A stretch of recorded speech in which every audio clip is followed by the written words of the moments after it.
I'm an actress, predominantly in three mediums. The medium I love most is theatre, because it's live. And then the second medium is film. And then the last medium is TV. So I express, my expressions are in three mediums, essentially.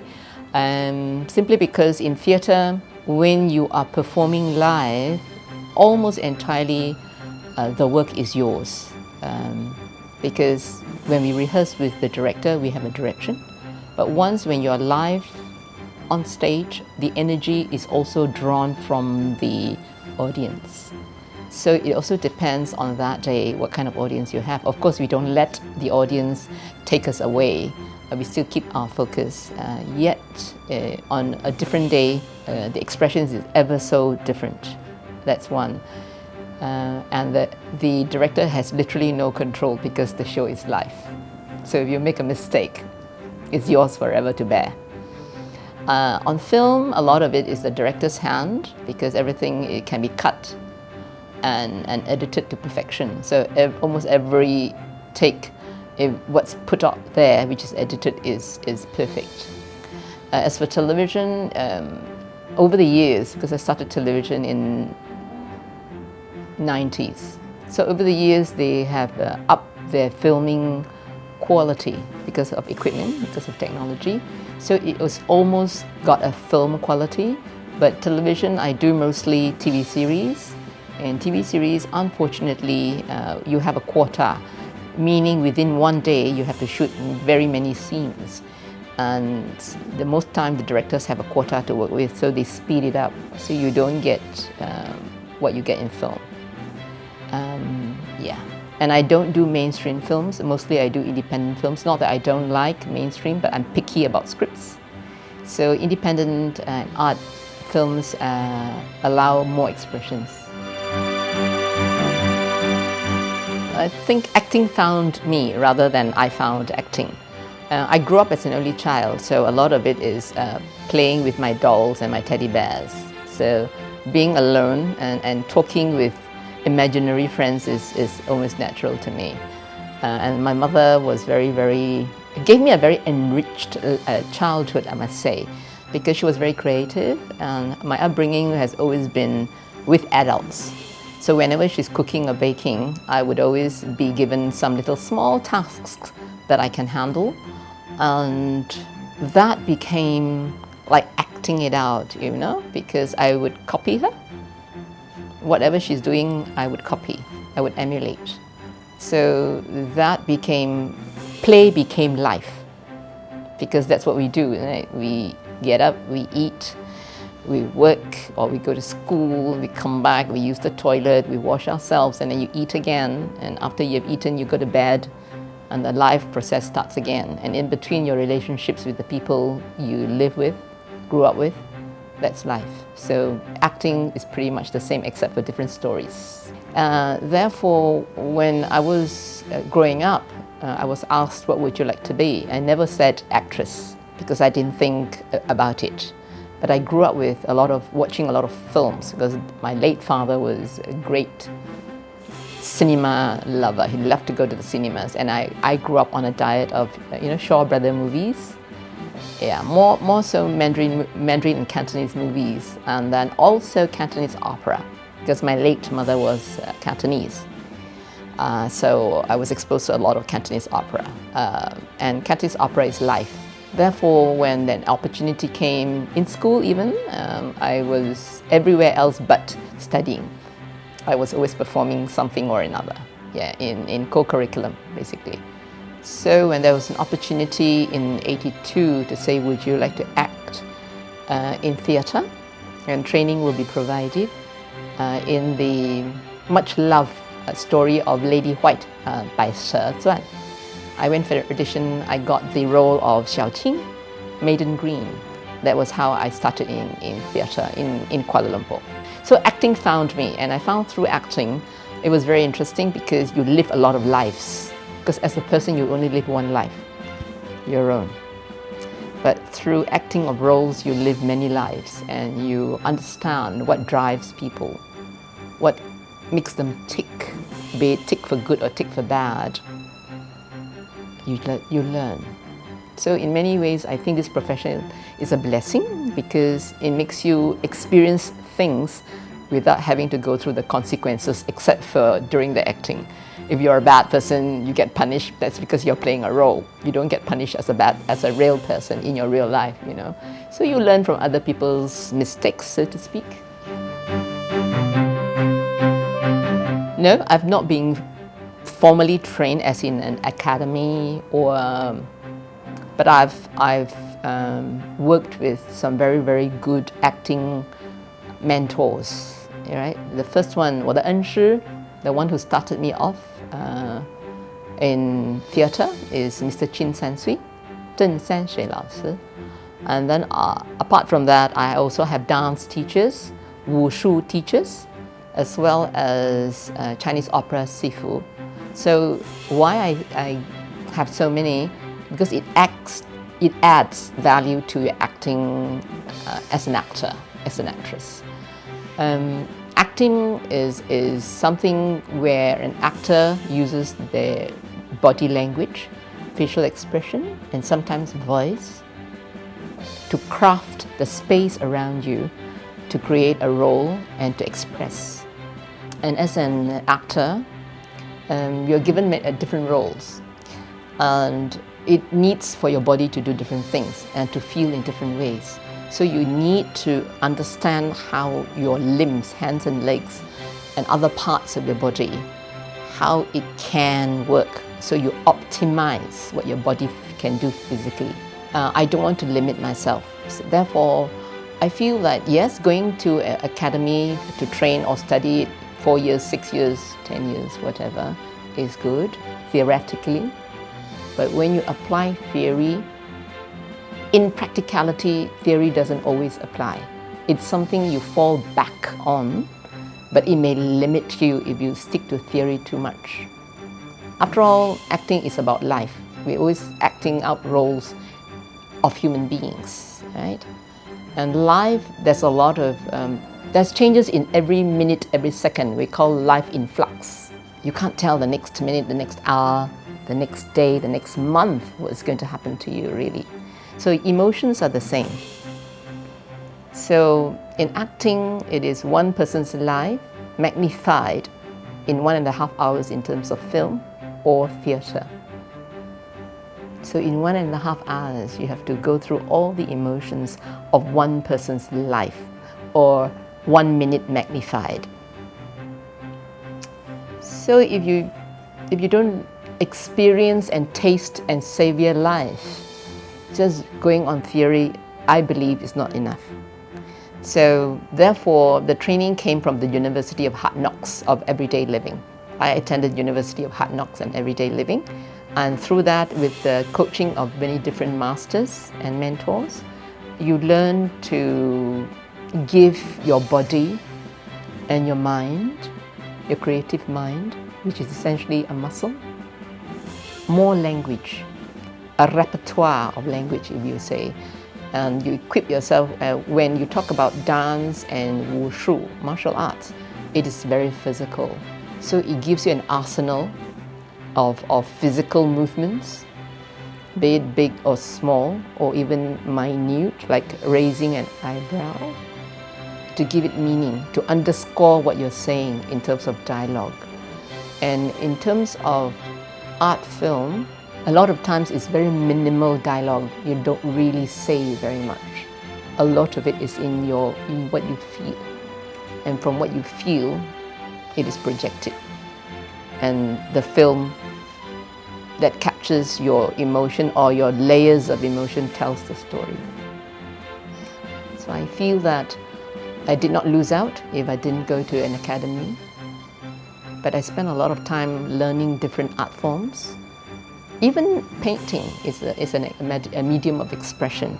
So I do various things in terms of learning the art of conversation, the art of being a socially aware human being. In other words, knowing social etiquette and I definitely studied public relations, which explores and teaches you about mass communication with your different audience that you have, because for everyone, every person, every business, you have different customers and different fronts you have to deal with. So interpersonal relationship and communication is very important. Yeah, so that's why. I can't say any one person's acting has influenced me, but I would like to say that I grew up on a diet of Shaw Brothers movies. So when you watch those films that were made in the 50s, 60s and 70s, it is those directors of that era. And a lot of them were very, they had very conservative values, that basically, you know. And what I learned is less is more. So minimalist for me is good. Yeah, I can't give you names because I don't believe in throwing out names, but I can tell you that my mentors, as in Mr. Chin San Sui, local, yeah, and of course Chua Yim-hyang Sifu, and also Jiu Hon Zhao Sifu, who is my martial arts Sifu.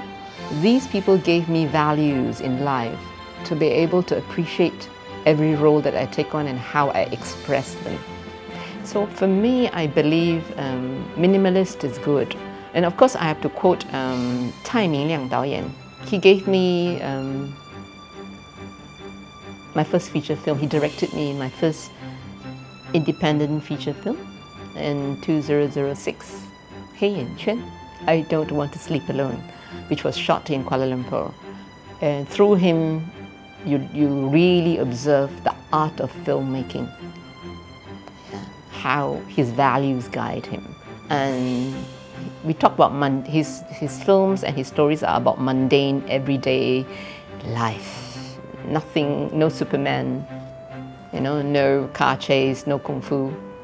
It's just one person's life and the observations of that life and what you learn from that life. So it's less is more, basically. That's how I view it. And I like work that does that because it's real life. Definitely comedy is something to try as well. So the influences, these are the people in my life who have influenced me.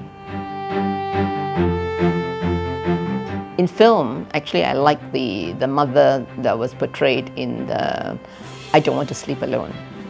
Yeah. A lonely woman and how she makes the best of what she has. I thought that was very real, very earthy, very down to earth. Very gritty, you know. Of course, in theatre, the longest running one-woman play that I've done is Emily of Emerald Hill. I identify with the character because it's not about a man or a woman, it's about a person. When you're put in a certain situation for survival, what do you do? If you are the only person you have, how do you negotiate life? How do you survive?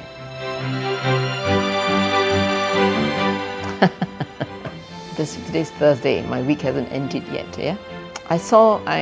This week I had to work with my Tai Hei Sifu, Tsai Yim-hyang Sifu. She's 88 this year.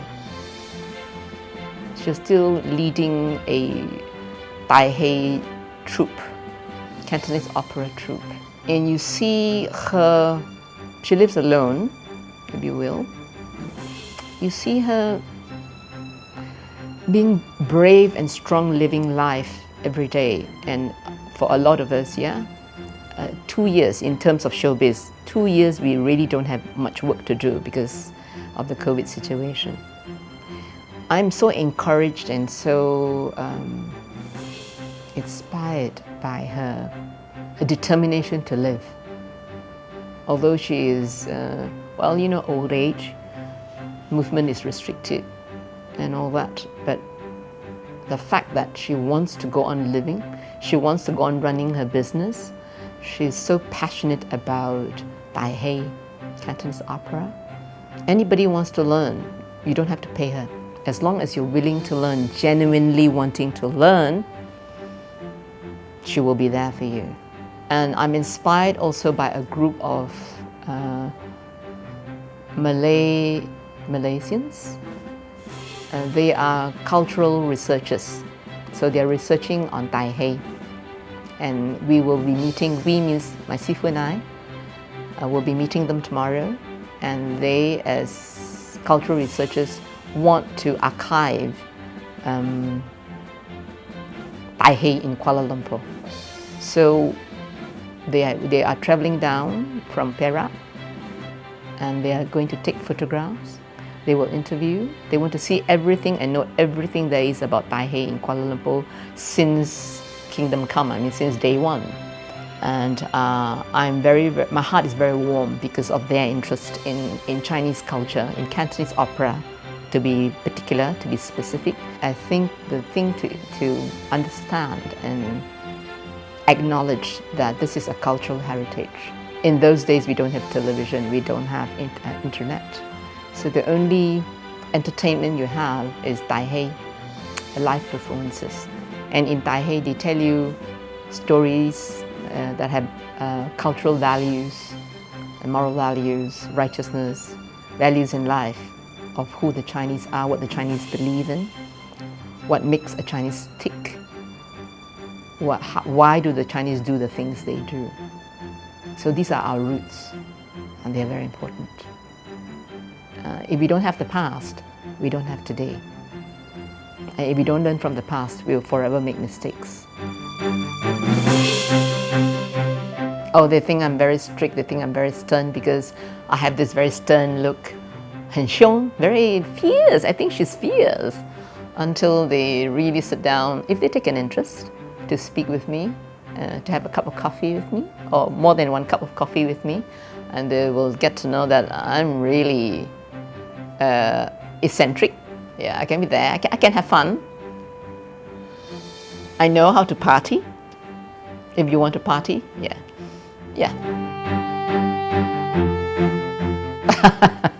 One. 2. 3. Oh, I love dancing. All kinds of dancing. Right now, as we speak, I've been taking lessons in Chinese traditional dancing and what we call water sleeve, 水袖. I'm training for a role next year about a Cantonese opera actress. So I want to embed that into my body language so that you can move with the cadences, you know. And I've been taking that up, well, off and on because of COVID. We can't meet for classes for about 9 months now. I mean, class time, 9 months. So much of the movements and the breathing is from our culture, what we understand as Chinese. Less is more. 1. Control. 它的压抑性是 If you understand how Chinese are, we are always playing it under. We don't do it over. You know, what you love, what you like, we are always doing it very under, very controlled. And finesse, 优雅. It's very fine and 优雅. And then we like harmony, everything is round. So we move in round circles. Our movements are circular. 腾云流水. So I like that very much, very graceful, a lot of harmony, very controlled, but very deep. If you're acting or dancing or singing, it's always about life. So, if not just as an actor, as long as you're performing the art of life and living, I think I would tend to think that I've been acting since 1982. I turned professional in 1990. I'm still working, thank God. People still remember to call me for roles. Thank you very much. One of the things I think, I can't speak for other people, but I think for me, you have to be consistently right. Not right as in 坚持你是对的. No, not that. 是要坚持做应该做的事情，有所为有所不为. There's a right time and a right place for everything. That's why I'm a strong believer in social etiquette. I believe in 品德 character, because beauty is only skin deep. It's not what's on your face, you know, it's what lies within. So if you're consistently being that, then people know how to work with you. People will trust that tomorrow you'll be the same person. You're not like, you know, kepala angin. Today you're very nice, tomorrow you're like, huh? What? How's that? Yeah. So if you're consistently doing the right thing at the right time, then be the same, at the same frequency, consistently doing that, then I think people will like to work with you, because that creates a lot of stability. People can trust you to be the same tomorrow and day after.